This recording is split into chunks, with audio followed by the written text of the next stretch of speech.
ध्यान दीजिए विद्यार्थियों, गैसीय नियम को हम पढ़ रहे, तो आज भाग तीसरा पढ़ना, पार्ट नंबर 3। हमने पढ़ा ये था कि आदर्श गैस समीकरण पीवी बराबर एनआरटी होता है, लेकिन अगर हम इसको गैस समीकरण को अगर प्राप्त करना हो, गैस समीकरण को अगर प्राप्त करना है तो एन बराबर मूलक संख्या के स्थान पर एक रख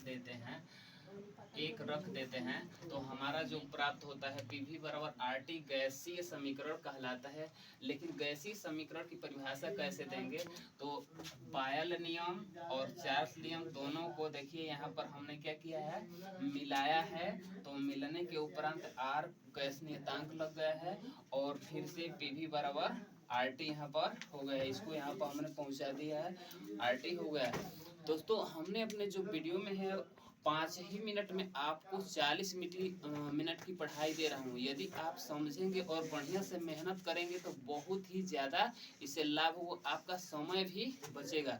अधिक से अधिक मेरे वीडियो को लाइक और सब्सक्राइब करिए ताकि मेरे को पढ़ाने में और आनंद आए और उत्साह से आपके लिए और मेहनत करूं। आइए देखिए, यदि यह पीवी बराबर एनआरटी है तो इसको नीचे लेकर के आइए टी को, तब पीवी बटा टी हो गया। प्रथम स्थिति में अब देखिए हो जाएगा P1 V1 बटा T1 R हो जाएगा, और इसलिए द्वितीय स्थिति में P2 V2 बटा T2 बराबर R होगा। अब देखिए दोनों जब R के मान है तो दोनों मानों को क्या कर देंगे, हम दोनों मानों को बराबर कर देंगे, तो P1 V1 T1 P2 V2 बटा T2।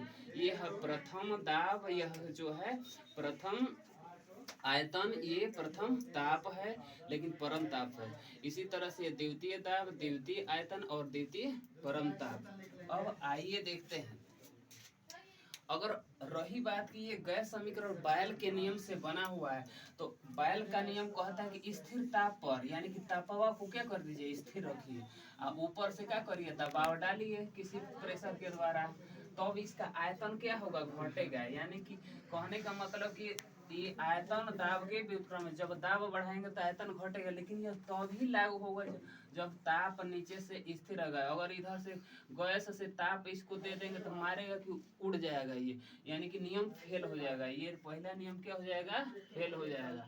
अब आइए क्वेश्चन एक देखते हैं इस पर। जैसे मान लीजिए कि किसी गुब्बारे का पर दाब 3 बार है और उस गुब्बारे का आयतन 250 मिलीलीटर है। यदि उस समय उसका ताप 25 डिग्री सेल्सियस है तो उसमें हम 273 जोड़ करके केल्विन में कर लेते हैं, 298।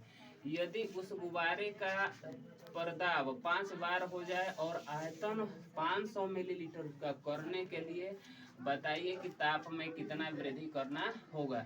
तो यानी कि सब चीज दिया है, T2 पूछ रहा है, तो हम गैस समीकरण से प्राप्त जो फार्मूला है उसको लगा सकते हैं, P1 V1। अब हमको T2 निकालना है, तो इसको यहाँ पर लेके जाएंगे और ये पूरा गुणा में है तो भाग में आ जाएगा, तो पहला गुणा चौथा कराएंगे तो ये बन गया हमारा। उसके बाद से सभी मानों को यहाँ पर देखिए 5 रख दिए P2 के स्थान पर, उसके बाद से V2 के स्थान पर 500 रख दिए, और उसके बाद से T1 के स्थान पर देखिए यहाँ से 298 केल्विन रखा गया, P1 के स्थान पर 3 रखा गया, और ये 250 रखा गया V1 के स्थान पर। इसको कटा लीजिए, 250 दूनी का 500, 5 दूनी के 10, और इसमें भाग कर दीजिए 2980 में 3 से, तो अपना इतना केल्विन आ जाएगा।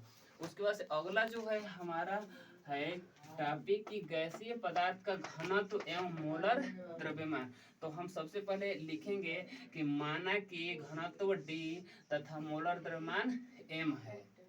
अब चूंकि हम जानते हैं कि गैस समीकरण पीवी बराबर एनआरटी होता है, तो यहाँ से देखिए अगर हम इस चीज को V को इधर लेके जाएं तो N अपान V, और इस RT को इधर लेके आए तो P अपान RT हो जाएगा।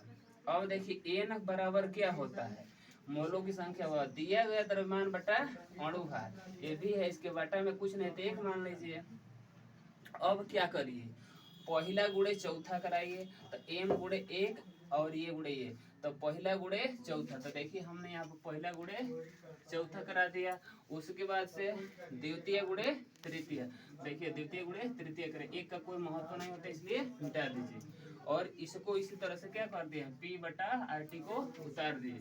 अब ध्यान से यहाँ पर देखिए यहाँ पर m बटा v है, यानी कि घनत्व बराबर द्रव्यमान बटा आयतन। तो इसको अच्छा लगाने के लिए ऐसे कर लिए m अपान v, यानी कि घनत्व बराबर द्रव्यमान बटे आयतन के स्थान पर d कर दिए।